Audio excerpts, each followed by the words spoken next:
Hello mummies, मैं Ranjana Sharma Ranjana zone channel से। तो कैसे हैं आप सब लोग? आशा करती हूँ सब लोग बहुत अच्छे होंगे।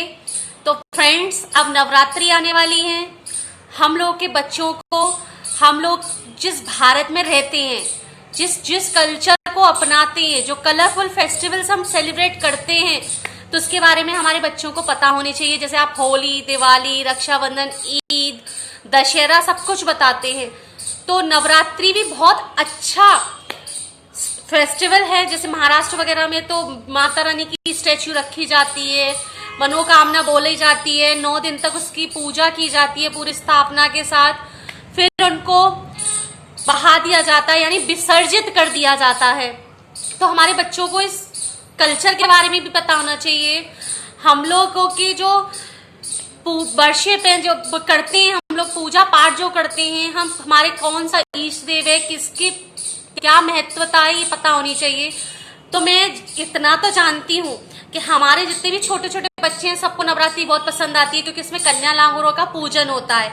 यानी कन्या जो 9 रूप कन्याओं के लिए जाते हैं माँ के, उनको एज अ देवी पूजा जाता है। माना जाता है कि साक्षात जैसे देवी माँ यही है, उनको श्रद्धा अनुसार अर्पित किया जाता है। तो फ्रेंड्स, हम इसके बारे में आगे डिटेल में और अच्छे से जानेंगे। हमारे बच्चों को पता होनी चाहिए सब चीजें, क्योंकि जो हमारा कल्चर है वो कहीं ना कहीं पिछड़ता जा रहा है। बच्चे आगे मॉडर्न एज में बढ़ते जा रहे हैं, मॉडर्न होते जा रहे हैं।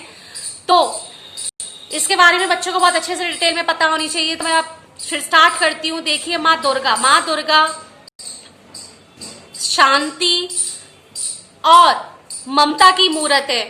आप जो भी मांगेंगे, जैसे माँ अपने बच्चों को सब कुछ दे देती है, अर्पित कर देती है जरा सी रिक्वेस्ट करने पर, प्रार्थना करने पर, उसी तरीके से माँ दुर्गा भी शांति का अवतार है।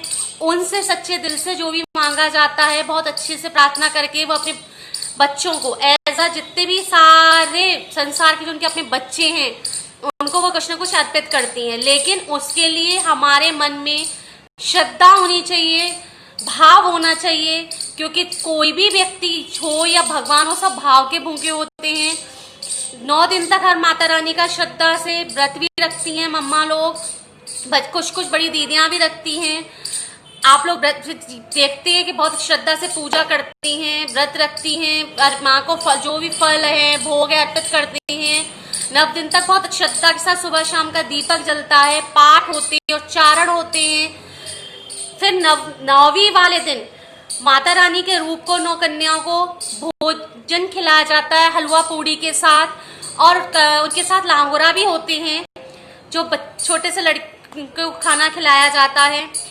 तो माँ शक्ति का अवतार है। कहते हैं कि एक जो औरत है वो माँ दुर्गा ही है एक तरीके से। लेकिन कहा जाता है माँ दुर्गा ने भी कई चंड मुंड है, महिषासुर है, कई सारे राक्षसों का वध किया। हमारे जो प्रकृति थी, जो राक्षसों से घिरी हुई थी, जिसका आतंक बहुत बढ़ रहा था, तो अपने साधारण रूप को त्याग करके, छोड़ करके, और उन्होंने माँ काली का, चंडी माँ का और इन कई सारी देवियों का रूप लिया, और उससे राक्षसों का विनाश किया। हमारी प्रकृति को राक्षसमयी शक्तियों से दूर किया। तो कहते हैं कि औरत अगर माँ दुर्गा है तो वो काली भी बन सकती है, अपनी बच्चों की रक्षा के लिए, अपने परिवार के लिए ढाल भी बन सकती है, क्योंकि एक औरत में बहुत सारी शक्ति विराजमान होती है।